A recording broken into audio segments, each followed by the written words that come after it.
नहीं करना है, ऐसे अपने मजे-मजे में करके चले जाओ, इतनी सी वो की तो पहननी है, फिर मैं तो They're influencers. Most of them don't even go inside. They just make their red carpet TikToks and leave. आजकल लोग इन्फ्लुएंसर वर्ड को एक गाली की तरह यूज करते हैं क्योंकि कुछ लोगों को लगता है कि कोई भी ऐरा गैरा नत्थू खैरा कहीं से भी उठ के इन्फ्लुएंसर बन जाता है और इनको हेट भी मिलता है। और खासकर तब इनको हेट मिलता है इंडिया में, जब कैन फिल्म फेस्टिवल की बारी आती है और इंडिया में 3 से 4 इन्फ्लुएंसर जाते हैं वहाँ पे और न्यूज़ में छा जाते हैं और लोग उन्हें क्रिटिसाइज करना स्टार्ट कर देते हैं, ये कह के कि एक फिल्म फेस्टिवल में ये कंटेंट क्रिएटर या ये इन्फ्लुएंसर क्या कर रहे हैं। कैन फिल्म फेस्टिवल दुनिया का सबसे प्रेस्टिजियस फिल्म फेस्टिवल है जहाँ पर दुनिया की बेस्ट मूवीज़ ही प्रीमियर होती है। और इससे भी बड़ा प्रिविलेज ये है कि इन दुनिया की बेस्ट मूवीज़ में से वो मूवीज़ जो कैन के मेन कंपटीशन में, जिससे आखिरी में बेस्ट पिक्चर के लिए पाम डॉर मिलता है, जिससे अभी तक सिर्फ एक इंडियन मूवी ने जीता है जिसका नाम है नीचा नगर। हालांकि मेन कंपटीशन में भी बहुत कम फिल्मों ने इंडिया से compete किया है, जिसमें all we imagine as a light, a night of knowing nothing, the shameless, Masaan and the lunch box जैसी मूवीज को रखा गया था।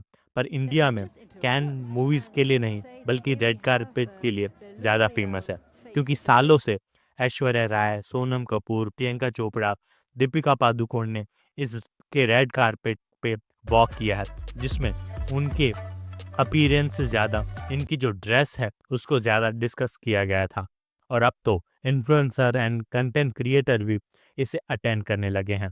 हालांकि कुछ को शायद हम ब्लेम भी नहीं कर सकते, because most of content creator are aspiring actors like Kusha Kapila, Dolly Singh, Ankush Bahuguna, Viraj खिलानी।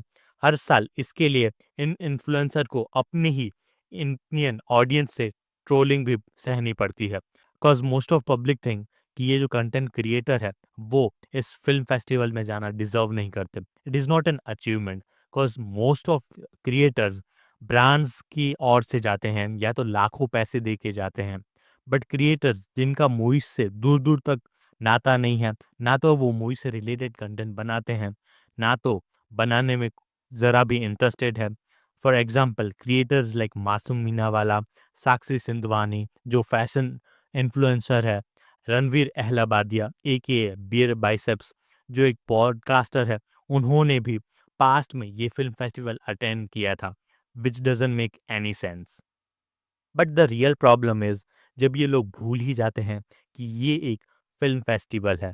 Nancy त्यागी, जिन्होंने 2024 में फिल्म फेस्टिवल अटेंड किया था और अपनी बनाई ड्रेस से रेड कारपेट पे वॉक किया था, उन्होंने 2025 में रिसेंटली भी इस फेस्टिवल को अटेंड किया था, जहाँ पे उन्होंने कहा था कि वो अपनी बनाई ड्रेस से इस फिल्म फेस्टिवल पे आई हैं।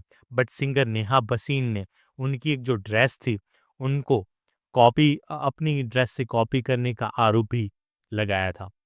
नैन्सी त्यागी ने हॉलीवुड रिपोर्टर इंडिया के एक इंटरव्यू में कहा था, यहाँ क्या करना है, थोड़ी देर चलना ही तो है, विच वॉज वेरी डिसरेस्पेक्टफुल उनके लिए, जिनकी मूवीज दुनिया की लाखों मूवीज को बीट करके यहाँ तक पहुँचती है।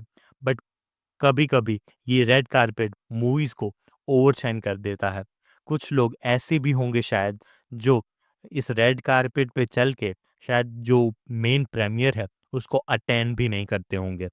This is not just an Indian problem, but even Hollywood में से जीजी हदीद, बेला हदीद जैसे मॉडल्स सालों से यहाँ आ रहे हैं और इनका जो मेन कंट्रीब्यूशन है वो शायद रेड कारपेट ही होगा।